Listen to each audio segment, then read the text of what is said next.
کے اندر انتشار پیدا کرنا تھا، انہوں نے پاکستان کے مسلح افواج کے خلاف بھی ایک نہایت بھیانک سازش کی، جس کا مقصد پاکستان کے عوام اور مسلح افواج کو آمنے سامنے کھڑا کرنا اور خود فوج کے اندر بغاوت کرانا تھا۔ اس سے پہلے عمران خان صاحب مسلسل ایسے بیانات دیتے رہے جس سے وہ فوج کے اندر بغاوت کو اکساتے رہے۔ یہ ایک پورا تسلسل ہے کہ جس میں وہ ملک کے اندر انارکی اور انتشار پھیلانے کے لیے اپنی جماعت کے ذریعے، اپنے سوشل میڈیا کے ذریعے بھرپور مہم چلاتے رہے۔ اسی طرح بین الاقوامی سطح کے اوپر بھی انہوں نے پاکستان کو بدنام کرنے کے لیے، پاکستان کے قومی سلامتی کے اداروں کو بدنام کرنے کے لیے بھرپور مہم چلائی۔ امریکہ کے اندر کانگریس مین سینیٹرز کو جا کے کہا کہ وہ پاکستان کی امداد بند کریں۔ یہ ایک طویل فہرست ہے ان جرائم کی جو وہ ملک کے خلاف، ملک میں امن اور استحکام کے خلاف اور آئین کے خلاف کرتے آ رہے ہیں۔ اب جب کہ پورے ملک میں عام انتخابات کا اعلان ہو چکا ہے، اس کے لیے الیکشن کمیشن تیاریاں کر رہا ہے، تو چونکہ عمران خان صاحب اڈیالہ جیل کے اندر ہیں، تو اس مقصد کے لیے انہوں نے انتخابی عمل کو سیبوتاج کرنے کے لیے ایک خودکش حملہ اور کیا انتخابی عمل پر، کہ ہائی کورٹ میں جا کے ریٹرننگ آفیسرز کی نوٹیفیکیشن کو سسپینڈ کرایا، جس کا مقصد یہ تھا کہ الیکشن مقررہ مدت پہ نہ ہو سکے۔ اس سے صاف ظاہر ہوتا ہے کہ پی ٹی آئی الیکشن سے فرار کی راہیں تلاش کر رہی ہے۔ ہم پی ٹی آئی کو الیکشن سے بھاگنے نہیں دیں گے۔ الیکشن انشاءاللہ تعالی بر وقت ہوں گے۔ ہمارا مطالبہ ہے الیکشن کمیشن سے اور چیف جسٹس سپریم کورٹ سے کہ وہ انتخابات کے بر وقت انعقاد کو ممکن بنانے کے لیے جو ضروری اقدامات ہیں وہ کریں، کیونکہ پاکستان کے عوام چاہتے ہیں کہ جلد از جلد ایک جمہوری منتخب حکومت آ کر ان کے مسائل کو حل کرے، اس مہنگائی کو ختم کرے جو پی ٹی آئی کا تحفہ ہے، اس بے روزگاری کو ختم کرے جو پی ٹی آئی کا تحفہ ہے، اس دہشت گردی کو ختم کرے جو پی ٹی آئی کا تحفہ ہے، اور اس نا امیدی کو ختم کرے جو عمران نیازی کا تحفہ ہے۔ اس لیے میں اس بات کی شدید مذمت کرتا ہوں کہ پی ٹی آئی اس وقت ملک کے اندر جمہوریت کے خلاف ایک نہایت ہی گھنونی سازش کر رہی ہے، انتخابات کو سیبوتاج کرنے کی کوشش کر رہی ہے۔ اس سے صاف ظاہر ہے کہ انہیں اپنا مستقبل نظر آ رہا ہے، انہیں انتخابات میں شکست نظر آ رہی ہے، اور اس شکست سے بچنے کے لیے وہ مختلف ہیلے بہانوں سے انتخابات سے فرار چاہتے ہیں اور ملک میں انتشار پیدا کرنا چاہتے ہیں۔ ہم اس کی مذمت کرتے ہیں اور مطالبہ کرتے ہیں کہ الیکشن کو مقررہ وقت پر انعقاد اس کا کیا جائے تاکہ ملک بے یقینی سے نکلے اور ایک منتخب مستحکم جمہوری حکومت عوام کے مسائل حل کر سکے۔ اچھا حسن صاحب، آج نارووال آپ کا ضلع بھی آج شامل تھا جس میں انٹرویوز کیے گئے، اس میں دانیال عزیز صاحب بھی تشریف یہاں پر لائے تھے۔ کیا معاملات ٹھیک ہو گئے ہیں یا مزید اس میں؟ دیکھیے، جو پارٹی کے اندرونی معاملات ہیں وہ فورم پہ ہی ہم پارٹی کے فورم پہ ہی ڈسکس کرتے ہیں، اور آج ہمارے قائد نے بھی وہ اجلاس میں یہی کہا کہ پارٹی کے کسی معاملے کو میڈیا میں زیر بحث لانا اچھا عمل نہیں ہے، اس سے گریز کرنا چاہیے، اور اسی لیے میں نے بھی گریز کیا ہے کہ اگر کسی ہمارے ساتھی نے غلطی کی ہے تو میں وہ نہ دہراؤں۔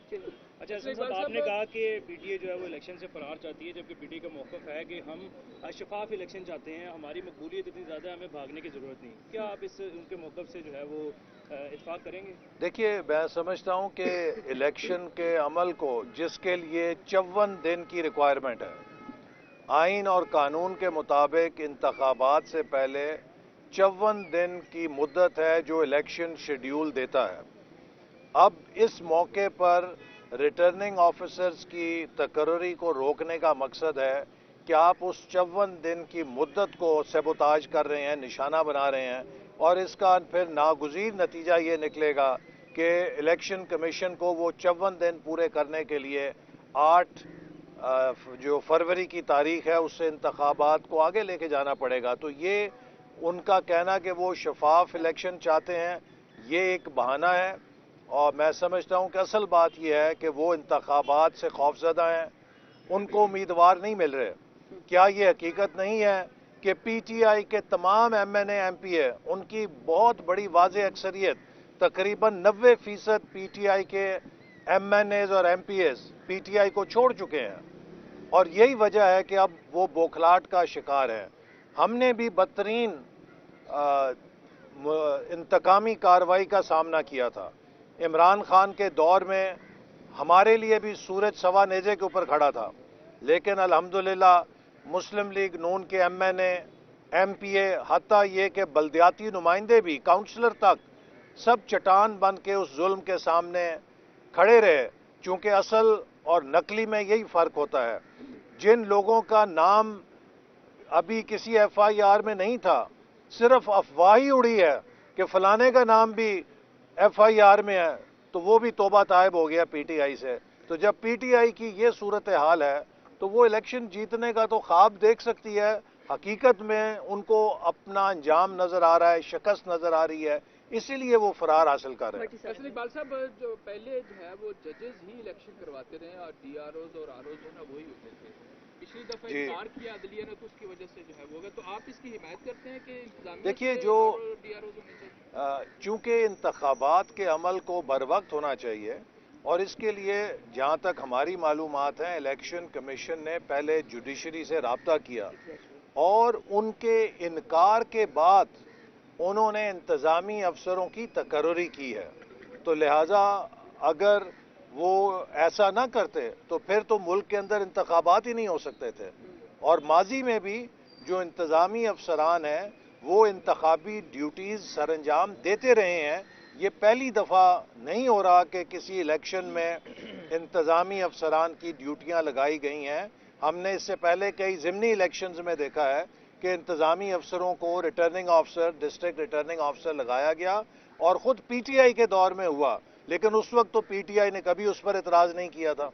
अच्छा सर, ये फरमाइएगा, आप उसके बाद आपने तहरीक इंसाफ की बात की, इससे कभी जो मौलाना फजल रहमान ने एक दो जलसों में खुद कहा था कि 2 सूबों के अंदर सिक्योरिटी सूरत हाल काफ़ी ज़्यादा कशीदा है और आम इंतखाबात जो है लग रहा है कि नहीं हो सकते। तो मौलाना फजल रहमान भी यही गुफ्तगू कर चुके हैं इससे पहले कबल जो है, और अमीर मकाम भी कह चुके हैं, और हमले जो है आप देख रहे हैं सिक्योरिटी पर हमले भी बहुत ज़्यादा तेज़ी से बढ़ते जा रहे हैं। देखिए, जो राय देना तो हर किसी का हक है, उस राय को कबूल करना या ना कबूल करना इलेक्शन कमीशन का इख्तियार है, लेकिन अभी तक किसी ने कोई कानूनी चाराजोई नहीं की थी कि जिससे इंतखाबी अमल को सबोताज किया जा सके।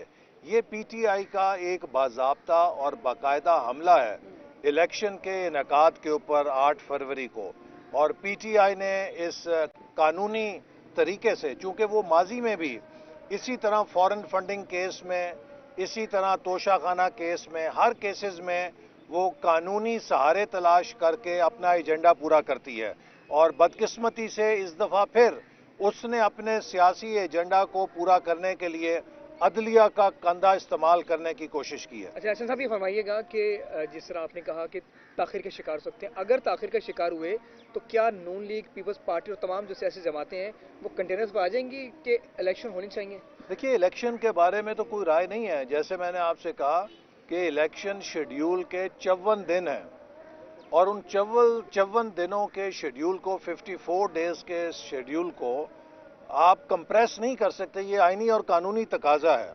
तो अगर आप रिटर्निंग ऑफिसर्स ही की तकर्री को नहीं होने देंगे तो फिर कागजात नामजदगी कौन वसूल करेगा? इलेक्शन शेड्यूल कैसे अमल में आएगा? तो उन्होंने रिटर्निंग ऑफिसर की अपॉइंटमेंट को इसीलिए निशाना बनाया है ताकि इलेक्शन शेड्यूल के जारी होने को वो रोक सकें, और इलेक्शन शेड्यूल के जारी होने को रोकने का साफ मतलब है کہ وہ 8 फरवरी के इंतखाबात से फरार हासिल कर रहे हैं। अच्छा साहब ये बताइएगा कि 17 तारीख को जो है इस्तेहकाम पार्टी के साथ जो है आपकी सीट एडजस्टमेंट का मामला कहाँ तक पहुंचा है, कितनी सीट्स उधर से जो है आपको वो की जा रही है, डिमांड की जा रही है।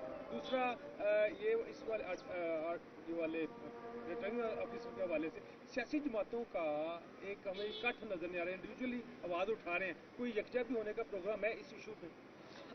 इसके ऊपर तो किसी को कोई कन्फ्यूजन नहीं है। सब जमातें इत्तफाक राय से मुतालबा कर रही हैं कि 8 फरवरी को इंतखाबात का इनेकाद होना चाहिए। पीटीआई वो पहली जमात है कि जिसने एक खुदकुश हमला किया है इंतखाबी शेड्यूल के ऊपर और इलेक्शन के अमल के ऊपर, तो लिहाजा इसकी हम मज़म्मत करते हैं। और जैसे मैंने कहा कि हम उम्मीद करते हैं और चीफ जस्टिस सुप्रीम कोर्ट इसका नोटिस लेंगे और ऐसा लाहेअमल निकालेंगे जिससे बरवक्त इंतखाबात हो सकें। अलबत्ता अगर कोई कानूनी डिले हुई, अदालती डिले हुई, तो उससे 54 दिन का अमल जो है मुतासर हो सकता है और उससे इस बात का इम्कान पैदा हो सकता है कि चंद दिन के लिए इंतखाबात की तारीख आगे हो। लेकिन मैं उम्मीद करता हूं कि इसका जल्द अज जल्द कोई हल निकल जाएगा और हम तो यही मुतालबा करते हैं और उम्मीद रखते हैं कि 8 फरवरी को बर वक्त मुल्क के अंदर इंतखाबात होंगे। साहब ये बताइएगा कि पाकिस्तान जो आपने सीट एडजस्टमेंट की बात की, हमारी जो हलीफ जमातें हैं हम उनके साथ बातचीत कर रहे हैं। वो जमातें जो हमारे प्रोग्राम के साथ हम आंगी रखती हैं और सीट एडजस्टमेंट का हमेशा से फार्मूला ये होता है कि जिस जमात के पास उस हलके में बेहतर, मजबूत और जीतने वाला उम्मीदवार होता है उसको तरजीह दी जाती है। तो इसी बुनियाद के ऊपर कोई आप कोटा नहीं मुकर्रर करते, हर हलके के हिसाब से कॉन्स्टिट्यूंसी टू कॉन्स्टिट्यूंसी देखते हैं। जिस जमात का मौजू तरीन उम्मीदवार होता है उसको इंतखाबात के लिए उस पर इत्तफाक किया जाता है। तो इसी बुनियाद के ऊपर कोई आप नंबर फिक्स नहीं कर सकते। जितने भी बेहतरीन, जीतने वाले, मजबूत, मौजू उम्मीदवारान होंगे हम कोशिश करेंगे कि उनको इंतखाबी मैदान में उतारें। अच्छा ऐसा साहब, पाकिस्तान मुस्लिम लीग काफ की जानब से ये दावा किया जा रहा है, साले साहब ने ऑफिशियल बयान दिया कि 4 कौमी और 8 सूबाई असम्बलियों पर सीट एडजस्टमेंट के मामला तय पा चुके हैं। तो इस क्या गुजरात का आज जो पार्लिमानी बोर्ड का इजलास हुआ, कोई सीट एडजस्टमेंट के हवाले से मुस्लिम लीग नून की? देखिए अभी हमने तमाम उम्मीदवारों के इंटरव्यूज़ गुजरांवाला डिवीज़न के मुकम्मल किए हैं। इसी तरह पाकिस्तान के हर डिवीज़न से, हर सूबे से उम्मीदवारों को जनाब नवाज शरीफ साहब खुद सुन रहे हैं और उस ज़िले की, उस डिवीज़न की सूरत हाल का जायज़ा ले रहे हैं। और जब ये हमारा अमल मुकम्मल हो जाएगा तो इसके बाद हम बैठकर फिर फैसला कर सकते हैं कि कौन सा उम्मीदवार सबसे मौजू है। लेकिन जैसे मैंने कहा कि हमारी ज़रूर कोशिश होगी कि जो हमारी हलीफ जमातें हैं हम उनके साथ अंडरस्टैंडिंग करें और उस अंडरस्टैंडिंग की बुनियाद यही होगी कि जो मौजू तरीन उम्मीदवार है उसके ऊपर इंशाअल्लाह ताला इत्तफाक राय किया जाएगा। साहब ये बताइएगा कि मियां साहब जिक्र करते हैं कि उनको साजिश के जरिए निकाला गया था, ये बताएं कि जिन लोगों ने साजिश की थी क्या मियां साहब उनका हिसाब करेंगे या सीज फायर कर चुके हैं? देखिए नवाज शरीफ साहब जो बात बार बार दोहरा रहे हैं कि वो ये बात किसी इंतकाम के जज्बे से नहीं कर रहे, वो ये बात इस सोच के तहत कर रहे हैं कि ये जो घिनौना खेल खेला गया जिसकी सज़ा जहां उन्हें ज़ाती तौर पे, ज़ाती हैसियत में उनके इंतहाई मोहतरम और करीबी रिश्तों की कुर्बानी के नतीजे में मिली, लेकिन उससे बड़ी सज़ा पाकिस्तान के 24 करोड़ अवाम को मिली। आज वो महंगाई, बेरोज़गारी, नाउमीदी और बदहाली जिसका हमें सामना है, ये 2018 में नहीं थी, 2017 में उम्मीद थी, 2017 में मईशत की बहाली और बुलंदी थी, 2017-18 में सी पैक अपनी पूरी रफ्तार से चल रहा था। इमरान न्याजी के 4 सालों ने पाकिस्तान की मईशत को क्रैश किया, सरमायाकारों का एतमाद तबाह कर दिया, सी पैक को तबाह कर दिया, रोल बैक कर दिया। इन तमाम इकदामात के नतीजे में और वो कर्जे जो उन्होंने लेकर मुल्क को जिनमें जकड़ दिया, उसके नतीजे में आज मईशत हमारी बीमार मईशत है। और जब हमने हुकूमत संभाली तो ये आखिरी दमों पर थी, डिफ़ॉल्ट होने के करीब थी। हमारा सबसे बड़ा चैलेंज ये था कि हम इसे डिफ़ॉल्ट होने से बचाएं, जिससे हमने बचा लिया, और इसको कम से कम एमरजेंसी वार्ड से निकाल के जो बहाली का वार्ड है उसमें हम ले गए, और अब निगरान हुकूमत उस पर काम कर रही है, और अगली हुकूमत जो आएगी वो मज़ीद उस पर काम करेगी। तो इसलिए मैं समझता हूँ कि ये उनकी जो बयानात हैं ये कोई हकीकत पे मबनी नहीं। ऐसा साहब ये बताइएगा, मुल्क के जो सीनियर सियासतदान हैं, तुम जावेद हाशमी नवाज शरीफ के इंतहाई करीबी साथी भी रहे, ये बताइएगा कि मुल्तान शरीफ का परसों इजलास हुआ, क्या तुम जावेद हाशमी के लिए मुस्लिम लीग नून की टिकट है? क्योंकि हमेशा उन्होंने ख्वाहिश का इजहार किया कि मैं इंतखाबात में हिस्सा लूंगा तो नून लीग की टिकट पर लूंगा, लेकिन परसों के इजलास के बाद उन्होंने कहा कि मैं आज़ाद इंतखाबात में हिस्सा लूंगा। नून लीग के पास उनके लिए एक टिकट नहीं है। देखिए, जहाँ तक मेरे इल्म का ताल्लुक है, मैं उस इजलास में था, मैंने उनकी एप्लीकेशन नहीं देखी कि मुस्लिम लीग नून की टिकट के लिए उन्होंने अप्लाई किया है। तो अगर उन्होंने अप्लाई नहीं किया है तो यकीनन फिर वो शायद आज़ाद हैसियत में ही इलेक्शन लड़ना चाहते होंगे। Thank you. आपने भी अप्लाई किया है? जी, आपने भी अप्लाई बिल्कुल किया जी। आए सर, दानियाल साहब ने भी किया है, सबने आज किया सुबह भाई, किया जी। सबके किया।